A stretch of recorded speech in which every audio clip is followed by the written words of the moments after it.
on This Morning.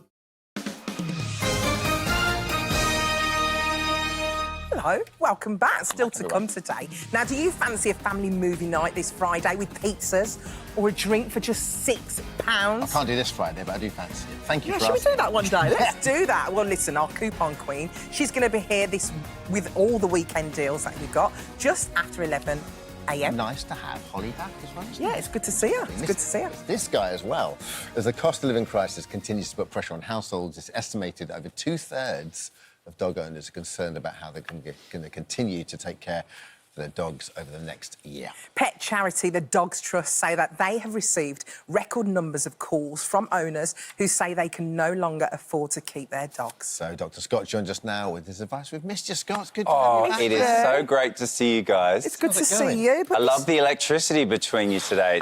It's catching. Well, so, We've had a nice holiday, We've haven't missed we? each other, you know. And good you holiday. impress me very much. Thank you, Dr. See what you did Scott. there? You go, girl. Yeah, but this is a really sad story, really, because obviously this cost of living is impacting on people with pets, isn't it? It really is. The context of this goes back beyond the current economic crisis where we had the pandemic. Lots of people went out and got pets, not just dogs, but cats and rabbits and reptiles. We were all sorts. lonely in lockdown. We were lonely. Absolutely. We wanted to have dogs. Yes, and so a lot of people did that, but unfortunately, many didn't think about the financial ramifications of that. And then moving forward to now, we've got the issues with severe inflation, then also the energy cap rise has meant that a lot of families now are struggling to feed and heat themselves, let alone their pets. And being that pets are a luxury, people are now finding that those luxuries are something that they have to give up, which is very hard, sad. isn't it? So on average, how much are we talking about? How much does it cost to keep a dog for a year? So on average, the RSPCA has determined that it's about $2,000 a year per animal. Yeah. So obviously, if you've got a 13-year-old dog, for example, is the average age for a dog, $26,000 across the course of their lifetime.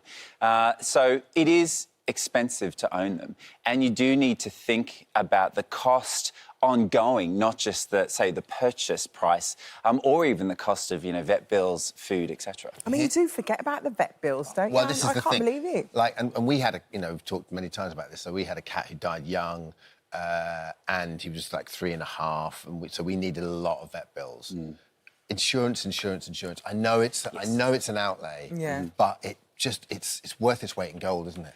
Yes, and again, to stick up for the vets, I think the disconnect sometimes with pet owners and vet bills is that as we're very blessed to have the NHS, what we get is a free health service. So you go in, you get all sorts of complicated medical diagnoses and tests and surgical procedures, and you never get a bill. But actually, all of those things come at a price, and it's actually a higher price than you would imagine. So when you go into your vet practice, they're all private practices. So then you have to pay those bills. And those costs are a bit frightening for many.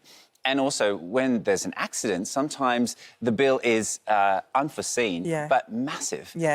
So absolutely, pet insurance is absolutely key because it does mean that then you don't have to make really difficult choices when it comes to your animal's health. You can go for the very best, and it's a monthly affordable amount that you can budget for.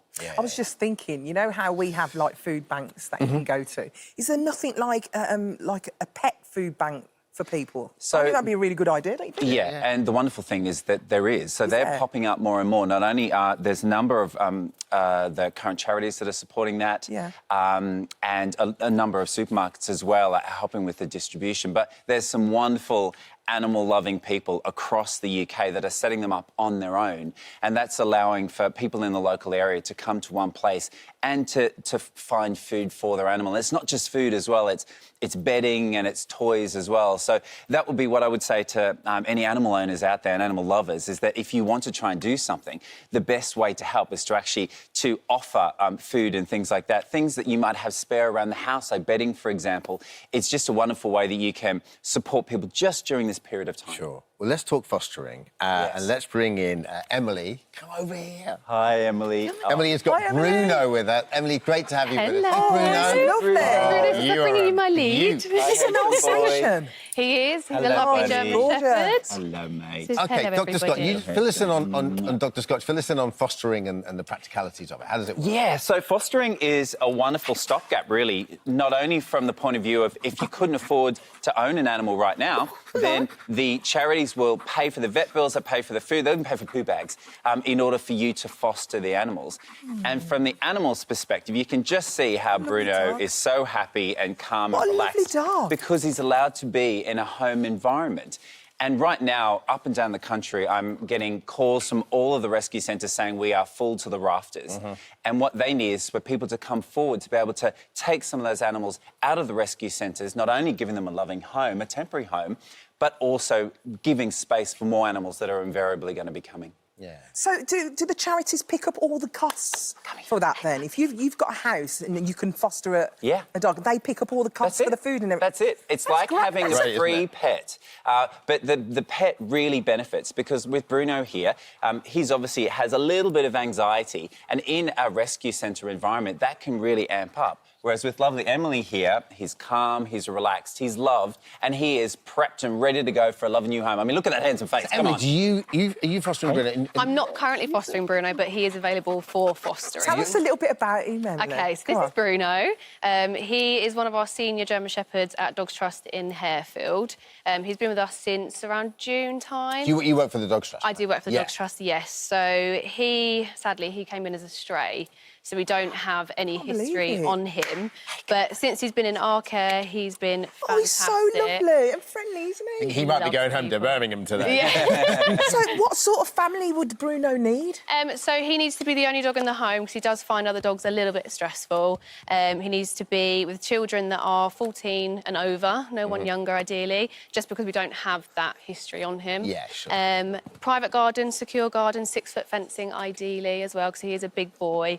But other than that, someone who's just willing to help And him if people out, want to get in really. touch, to just get in touch with the Dogs Trust if they want to... Yeah, exactly. So I'm one of the home. home from home coordinators, so you'd speak directly with me or one of my other colleagues. So our email address is on the website. It is absolutely... He just seems so chilled, From doesn't the he? Dogs Trust point of view, how important is fostering for you guys? Oh, it is so crucial. I mean, if you think that the amount of requests that we get generally, but also over the last couple of years, especially with the pandemic as well, more and more people are requesting to bring their dogs in. And again, just from a financial point of view as well, people are You've just struggling. been inundated with dogs in the last... Completely inundated. So So there's a huge demand for foster care. exactly. Essentially, if a dog is in a foster home, you're freeing up a kennel space for another dog that we could help out. So it is just as important. And don't forget, it's not just dogs. There is a huge problem at the moment with rabbits. Still? There's so many rabbits that need new homes. And also reptiles, because of the energy crisis. People are concerned about the fact that they have to heat the environment that the reptiles are living in. So all sorts of animals are there to be fostered. So please do reach out. And how easy is it to sign up to be a fosterer of animals? Is it... So it is generally really easy, so long as you're over the age of 18, you either own your own property or have landlord's permission, you can apply. We are looking for people to be a bit more open with the kind of dogs that they're taking, so larger breeds like Bruno, they sometimes sadly get overlooked. Yeah. People generally like to go for the sort of smaller dogs, Yeah. But yeah, we really are I just... like the bigger ones. Yeah. Do you have a problem with more that love. when people take them on and they're just like, you know what, I'll just keep them? You know, Yes, definitely. Oh, yeah. Is that We what call it, happens a lot? in the industry, we call it foster fail. Yeah. It happens all the time, where you go, oh, no, I'll be able to send it home, and then you go, no, I love him too much. It Have to keep happens a him. lot. I remember when we were on the way to meet Socks, like our cat, and we were on the way to Battersea, and Dee, my wife, went, we'll just see how it goes, right? Because, you know... You can just, give it back. And I went, we are not, like, it's a cat, it's a really cute tabby cat, it's 8 weeks old, it's coming home. Do you know what I mean? Yeah. I bet you're going to be sad to say goodbye to Bruno. I am, but it's bittersweet because you know that he's going to go to a home where they are well, he is desperate an for a absolute dog and they smasher. want that love and Hopefully- companionship. So Hopefully today... Yeah, well, good Today's luck. the day. Good luck, Yeah, Bruno. definitely. Find your family. Good to meet you, And champion. thank you, Dr. Scott. Thank you, guys. Emily. Thank you for having me. Still to come this morning, from secret supermarket deals to